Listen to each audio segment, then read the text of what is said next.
here it is, the first Star Wars movie to not make money, Solo. Now, to its credit, it's not entirely the final product's fault. This was the most expensive Star Wars film because, well, everything was reshot. Originally, they had 2 different directors making it, but they didn't like the direction it was going, so they switched them out with Ron Howard. But they were already deep in production, which meant there was a lot of reshoots. And sadly, as the box office showed, it didn't pay off. But even taking that equation out of it, Solo is very so-so. Of all the characters I feel like I'd be interested in knowing the backstory to, Solo, oddly enough, is not one that I found out a lot of people really needed to know about. He seemed self-explanatory. You saw him, you felt like you already know his story. But it turns out you didn't, and this film is gonna make you wish you didn't. Solo starts out as a young thief with a girlfriend who steals all sorts of goods for this giant centipede muppet. It's a little weird. But he decides he wants to do something with his life, so he takes his girlfriend and they try to escape the Empire. They get separated though, with her staying behind and him leaving the planet. With a brand new name too! Solo. Who needed the origin of that?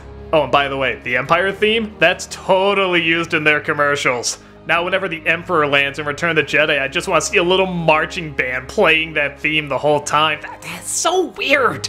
Anywho, Solo goes from adventure to adventure, from different group of rogues to other different groups of rogues that I guess are always smuggling, but they're always smuggling from either the Empire or some bad group that he's not really a bad guy, he's not really much of an outlaw. It's like how Bruce Wayne was never really a criminal because he only stole from himself. God, you lame-ass fucking cheaters, just make him a bad guy! Anyway, he meets up with a giant creature named Chewie who we discover eats people. Well, I guess if Ewoks can do it, why not Wookiees? And his whole focus is to go from job to job to get back to the planet to meet up with his fair love. Oh, there she is!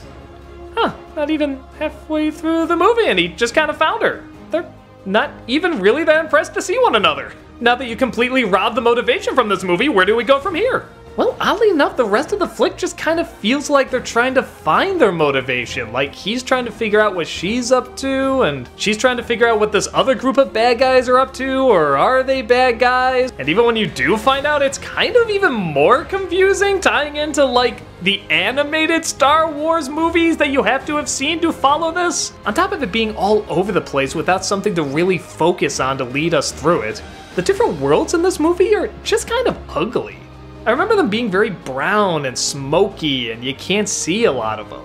Sometimes that works out well, like when he meets Lando, I want him to meet in like a dark, scuzzy, bar-like place. But when he's going through the Kessel Run, which I'll admit is kind of cool to see exactly how he made that speed, it looks like it's through a tornado's butthole. It's just so unappealing to look at. Sometimes there can be an occasional good shot, and again, if it's like during a war or something that's supposed to kind of look like World War I, I'm okay with that. They're trying to do an homage. But the whole film looks like this. Rogue One could look dark and gritty too, but you could still see it. It still had a visual sense. You felt like you were there. Here, it just feels like someone's blowing smoke in your face the whole time. Why do I want to see that in a Star Wars film? The acting, for the most part, I remember being okay, and the effects, I remember being okay. But like I said, the motivation and the focus just didn't seem there. And even when he does do smuggling stuff, it's never actual smuggling. At least, not outlaw smuggling, it's going against the Empire or these other bad guys, and that's not what I imagined for Han Solo. I remember him being an actual rogue. That's why it made it interesting when he joins the rebellion. But nope, that would make him too much of a bad guy, and that's too much of a complicated idea, so we just always have to make him good. But honestly, that'd be small potatoes if I just cared at all, and I didn't. I don't need every Star Wars story to be epic, they can be small. Hell, I actually really like that cantina scene from the holiday special. That was great, and it had no epicness in it at all. I loved it. I heard they were gonna do a movie on Mos Eisley. I would totally be down for that. But here, it feels like it's trying to be a small story and a big story at the same time, and because of that, they can't really keep it focused. It's just another movie. It doesn't even really feel like Star Wars. It just feels like this sci-fi flick about this guy that kind of goes from thing to thing and then it's over.